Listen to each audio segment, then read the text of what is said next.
ছোট বড় খানাখন্দে ভরা সড়ক, পরিকল্পিত ড্রেনেজ ব্যবস্থা না থাকায় একটু বৃষ্টিতেই ডুবে যায় রাস্তা। অনেক স্থানে বাসাবাড়ি ও ব্যবসা প্রতিষ্ঠানেও ঢুকে যায় পানি। এ চিত্র ঝালকাঠি পৌরসভার। এলাকাবাসীর অভিযোগ, শহরের প্রায় সবগুলো সড়কেরই এমন বেহাল দশা। তবে বর্ষায় নাগরিক দুর্ভোগ পৌঁছে চরমে। একটু বৃষ্টি হলেই এই রাস্তাটা জলাবদ্ধতা আবদ্ধ হয়ে যায়। মানুষ অসুস্থ হলে অ্যাম্বুলেন্স ঢুকতে পারে না, ফায়ার সার্ভিসের গাড়ি ঢুকতে পারে না।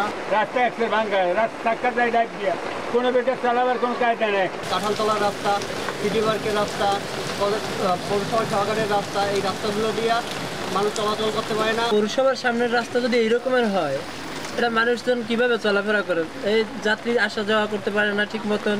নাগরিক ভোগান্তির কথা স্বীকার করে পৌর কর্তৃপক্ষ বলছে, প্রকল্প গ্রহণ অথবা নিজস্ব অর্থায়নে সড়ক সংস্কারের উদ্যোগ নেওয়া হবে। আশাবাদী যে খুব শীঘ্রই এগুলো মেরামতযোগ্য রাস্তাগুলো অবশ্যই সংস্কার করা হবে। 16.8 বর্গ কিলোমিটার আয়তনের ঝালকাঠি পৌরসভায় প্রায় 86 কিলোমিটার সড়ক রয়েছে। 2000 সালে পৌরসভাটি প্রথম শ্রেণীতে উন্নীত করা হয়।